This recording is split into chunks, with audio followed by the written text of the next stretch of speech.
proud of them, was very proud.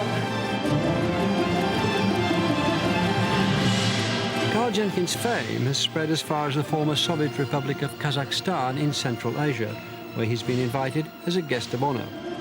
It's the largest of the ex-Soviet kind of satellites, as it were. It's as big as Western Europe, and it's got a population of 15 million. And apparently it's got huge potential in oil and minerals and gas or whatever. That's about it. And orchestras. Вас, это уважаемому гостю. Переведена. Well, yes, this is a first. You're the guest of honour. I know that, I appreciate that. Oh, his nose. Well, don't say that. Sorry. His music has become celebrated in Kazakhstan thanks to his association with Marat Bezengeliev, whose orchestra was chosen to record Jenkins' latest work, Requiem. That's why I feel it's a little bit too big for me. Yeah, no, of course, yeah. There's a very famous and quite brilliant violinist called Marat Bezengeliev, who's from Almaty in Kazakhstan. And he spent a lot of time in the UK, and he's trained in this orchestra in Kazakhstan. They only play for him, the young players, in their early 20s, mid-20s. Very, very talented. And he found some of my music, and he started playing it and got in touch with me, and we met up. He's done quite a lot of concerts playing my music.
Well, I invited Karl specifically to listen to Kazakh music, which is virtually unknown to Westerners. The interesting thing that Kazakh music is not typical Eastern music. You can easily harmonize, you can easily orchestrate this music. This is a sort of a very interesting border in between two cultures. I think this is something which would fascinate not just Karl, but every listener in the world. That's why I think this is very, very big and interesting field for Karl.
It's quite an honor, really, isn't it? I mean, they're such amazing players, and some of it is music you never hear in UK or in Western Europe, really.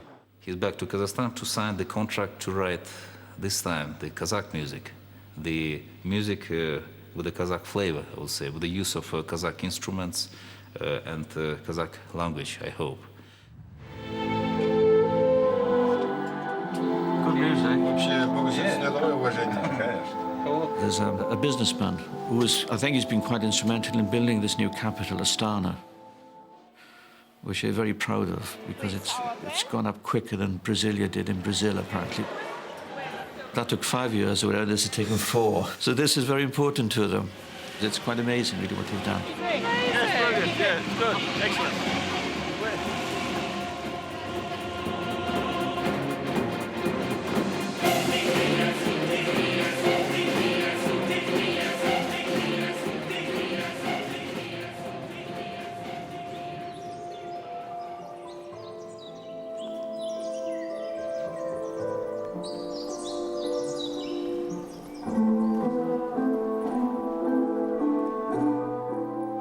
This construction, the guy who built a lot of this, has commissioned a piece from me.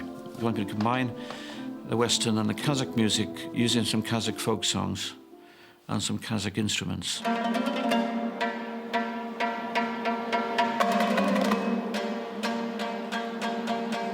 Потому что я знаю, что Карл Дженкинс это...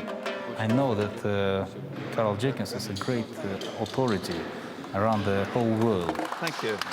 And I really hope that his fame will help to promote Kazakh music around the world. Я считаю, что He thinks that music hasn't got any borders, it hasn't got nationality, it hasn't got language. почему выбор попал на Карла Дженкинса. In this case, the choice was because of my friendship with Carl.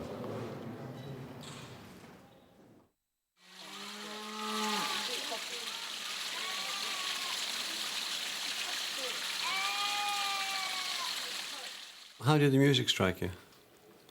Rhythmically is very interesting, the time signatures changing. It's very homophonic in that there's not much harmony. It tends to shift parallel, as a lot of folk music does. So my task or challenge, if you like, is to incorporate some of this into what I do. And have you said about it yet? Since coming back, I had a look at a few rhythmic ideas and some melodic ideas.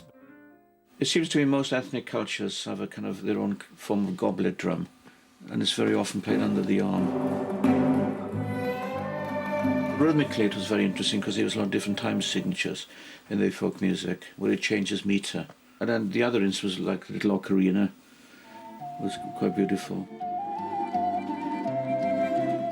And kobaso, which are these weird stringed instruments that's played between the knees, like an upright violin with a scooped out body.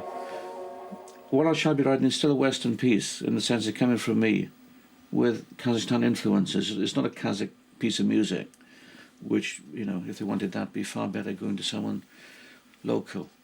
The first thing I did was get a rhythmic structure, which they kind of use, like an odd, a loop with an integral, imbalanced bar structure. So this one has 2 bars of 5/4, a bar of 7/8, a bar of 3/4, 4 bars of 5/4, and then a bar of 4/4, and then it kind of loops around. So the first thing I did, which I was talking about, this goblet drum thing. So I got a basic pattern on the goblet drum, which is just that.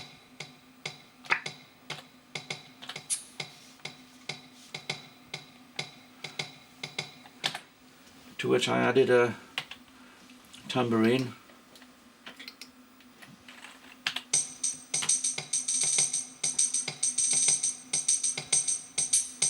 So it gives it that constant kind of. To which I added a castanet sample, but this sample here is nothing, it's more like a wood block. So that's. So the castanets will be much clickier than that and much lighter. So that starts, and then I wrote a very simple ocarina melody that is actually more akin. I don't know. It's not particularly Kazakh, but it's just something I just want to put down, just to get a kind of fix on what is happening. So the loop starts. I'll just play what's here. So the loop starts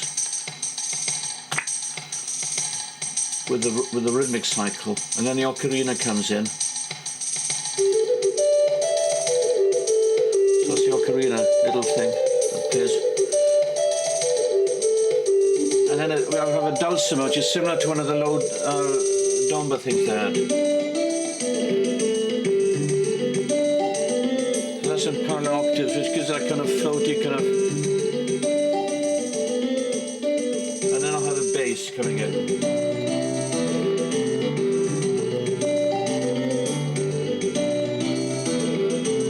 Ingredient which comes twice is the accordion, which I saw that was in the orchestra, which is the folk orchestra.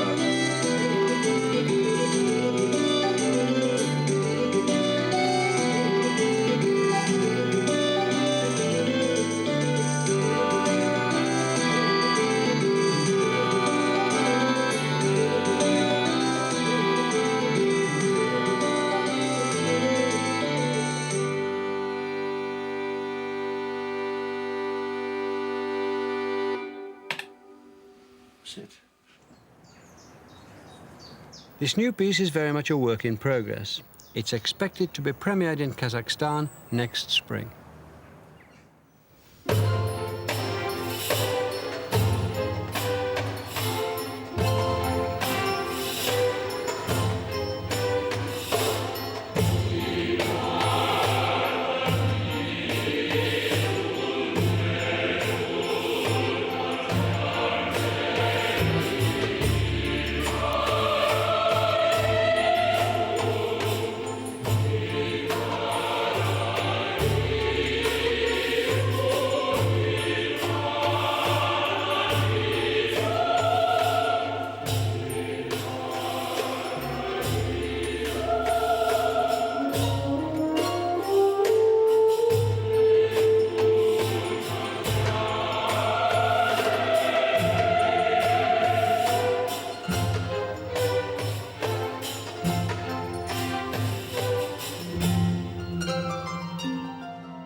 What do you think of these denominations, these categorizations, and what do you personally think of it? Classical music, not classical music? Well, as I say, I've always resisted. I'd never categorize music, never have, because sometimes it's impossible. And my other view is it doesn't matter. It doesn't matter what it is, as long as it sounds decent.